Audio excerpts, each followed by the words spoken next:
नमस्कार, बहुत बहुत स्वागत है आपका विंध्या टाइम्स में। मेरा नाम है आयुष आनंद। रीवा की दो बड़ी खबरों को लेकर हाजिर हुए हैं। बात कर लेते हैं पहली खबर की। आज बांसघाट में संचालित विंध्या गेस्ट हाउस में सूचना मिलने पर पुलिस निरीक्षण करने पहुंची।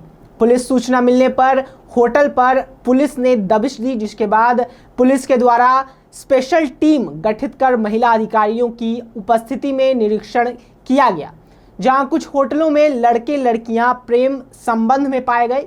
पुलिस के द्वारा उनके दस्तावेज देखे गए और सुनिश्चित किया गया कि वे सभी बालिग हैं। पुलिस के द्वारा युवक युवतियों को समझाइश दी गई, साथ ही उनके परिजनों को बुलाकर युवक युवतियों को उनके परिजनों को सौंप दिया गया। होटल में आज कार्रवाई की गई है, क्या चीजें देखने को मिली? यहाँ कई दिन शिकायत भी लोगों के स्थानीय लोगों द्वारा की जा रही थी, क्या दिखाई? हाँ, अभी सूचना मिली थी कि होटल में कुछ युवक युवतियाँ हैं और उस संबंध में आवश्यक टीम गठित करके महिला अधिकारियों की उपस्थिति में निरीक्षण किया गया है। ये पाया गया है कि कुछ होटल्स में लड़के और लड़कियां हैं। प्रथम दृष्टया जो अभी तथ्य सामने आया है तो प्रेम संबंध का विषय है। कुछ लड़के और लड़कियां आपस में प्रेम संबंध के इशू पर यहाँ पे हैं। उनके दस्तावेज देखे गए, सारे लोग बालिग हैं। ऐसा कोई अभी प्रथम दृष्टया ऐसा विषय नहीं है कि अनैतिक व्यापार से संबंधित हो। अन्य तथ्यों की भी जांच की जा रही है। होटल की भूमिका के संबंध में जांच की गई, जैसा होगा अग्रिम कार्रवाई की जाएगी। सर, इसके बारे में पूर्व में भी सूचना आती रही है कि यहाँ अवैध धंधा मेरे समय में तो ऐसी सूचनाएं नहीं मिली हैं, लेकिन जैसा आप बता रहे हैं इस संबंध में अगर कोई इनपुट होगा या पूर्व में ऐसी कोई हिस्ट्री होगी होटल की, इस संबंध में आवश्यक रूप से कार्रवाई की जाएगी। होटल का क्या यूज इसी चीज़ के लिए हो रहा है क्या? होटल्स का उपयोग की बात भूमिका के संबंध में जाँच की जाएगी। यद्यपि जो होटल्स का रूल है ये है कि कोई भी व्यक्ति जो बालिग हैं, पति पत्नी हैं, भाई बहन हैं, कोई भी रुक सकते हैं, लेकिन जो पर्टिकुलर विषय इसके संबंध में पूरी जांच के बिना कुछ कह पाना भाई संभव नहीं है। बात कर लेते हैं दूसरी बड़ी खबर की। तो आपको बता दें कि मध्य प्रदेश में प्रधानमंत्री नरेंद्र मोदी के द्वारा कल महाकाल लोक का लोकार्पण होने वाला है। उसी को देखते हुए मध्य प्रदेश के जितने भी मंदिर हैं वहां महाकाल लोक के लोकार्पण का सीधा प्रसारण दिखाया जाएगा।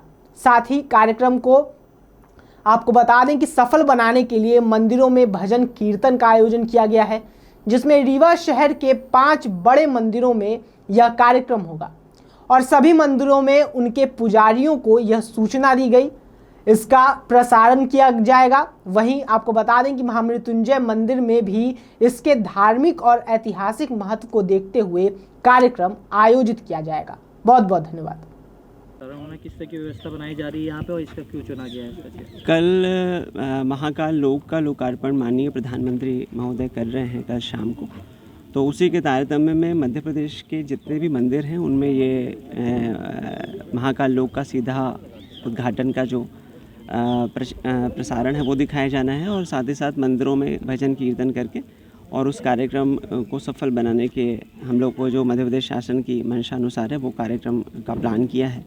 ऐसे हम लोग शहर के 5 प्रमुख मंदिर हैं जहां पर ये कार्यक्रम कर रहे हैं और साथ ही साथ जितने भी हमारे शासकीय और गैर शासकीय मंदिर हैं सभी को ये पुजारियों की मीटिंग लेके बताया गया है कि सभी जगह पर भजन कीर्तन और सीधा प्रसारण जो है वो दिखाया जाना है।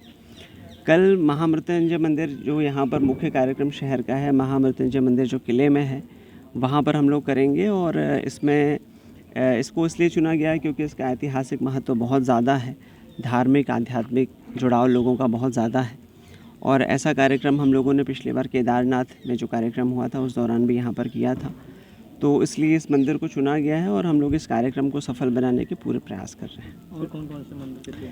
चिरौला नाथ जी का जो हमारा फेमस हनुमान मंदिर है वो, रानी तालाब का देवी जी का मंदिर है वो, नित्य राघव शरण मंदिर है, कोठी कंपाउंड का महादेव का जो मंदिर है वो, तो इनको हम लोगों ने चयनित किया है। तो देवतालाब मंदिर के भी आलेख का? देवतालाब मंदिर के लिए देवतालाब मंदिर, कष्टहर नाथ मंदिर और दूसरे बड़े जो फेमस शिव जी के मंदिर हैं सब जगह पर ये कार्यक्रम होगा। तो आलेख का चित्रण भी किया जाना है ऐतिहासिक वहाँ जो मान्यता है ऐसा कुछ? हाँ, उसको जो भी आख्यान है उससे संबंधित उसको हम लोग ज़रूर वर्णित करेंगे। महामृत्युंजय जी की एक बहुत अप्रतिम मान्यता है और वो ये है कि यहाँ पर ये कुछ भांट लोग आए थे और वो जा रहे थे आगे और उनके साथ ये लिंग थी। उन्होंने रात में विश्राम करने का सोचा होगा। और ये उस समय की बात है जब बघेल वंश यहाँ नहीं आया था, हम लोग तब बांधवगढ़ में थे। तो ये जब उठे और जाने की तैयारी करी तो उसको लिंग को भी उठाया, तो रात में सपना आया कि अब जहाँ हूँ वहीं रहूँगा। तो उन्होंने एक चबूतरा जैसा कुछ बना दिया और वो यहाँ रह गए। उसके बाद जब हमारे एक पूर्वज बांधवगढ़ से चल के यहाँ आए, महाराज विक्रमादित्य सिंह, तो उन्होंने ये देखा कि एक बाघ और एक चीतल, तो बाघ चीतल को पकड़ने की कोशिश कर रहा था। चीतल जब इस चबूतरे के आसपास ये टीले पे चढ़ाता था तो उसको बाघ नहीं छू सकता था। तो उन्होंने चीतल को मारा, चीतल को बचाया, बाघ को मारा और चीतल को मारने से बचाया। और उसके बाद उन्होंने, उनकी जिज्ञासा थी और वो जिज्ञासा ऐसी थी कि उन्होंने यहाँ खुदाई करवाई तो ये लिंग मिली। तो जब ये लिंग मिली तो उन्होंने कहा कि अब जो हम अपनी राजधानी ढूंढ रहे हैं कि बांधवगढ़ से ले जाके कहाँ स्थापित करें, तो उन्होंने कहा कि यही सर्वोच्च जगह है। तो ये जो राजधानी हम लोगों ने यहाँ उसकी स्थापना की वो ये बाबा की कृपा से है। तो ये महत्व है। कल कार्यक्रम भी होना है यहाँ पे, महाकाल गणपति का प्रसारण भी होना, किस तरह की तैयारी है? महाकाल की, जैसे कि आपको पता है कि ज्योतिर्लिंग है और एक सबसे अमूल्य ज्योतिर्लिंग केदारनाथ में तो है ही है, लेकिन एक हमारे उज्जैन में है। माननीय मोदी जी का एक प्रयास रहा है और एक गुरुतर प्रयास रहा है, इस प्रकार से भागीरथी प्रयास रहा है कि वो सारी ज्योतिर्लिंगों को अच्छा कर रहे हैं और लोग वहाँ जाकर दर्शन कर सकें। वो एक धाम तो है ही है, लेकिन और लोग अच्छी तरीके से सुगमता से वहाँ पर दर्शन कर सकें। तो वहाँ उज्जैन में उसका प्रथम लोकार्पण हो रहा है। ये हम लोगों के लिए बड़े गर्व की बात है कि वहाँ बैठकर जो माननीय प्रधानमंत्री जी का एक सपना है डिजिटल इंडिया का, तो उसके माध्यम से हम यहाँ बैठ के देख सकेंगे कि वहाँ क्या हो रहा है। कल को जब बद्रीनाथ केदारनाथ में होगा तो वहाँ देख सकेंगे, सोमनाथ में हो रहा है वहाँ देख सकते हैं।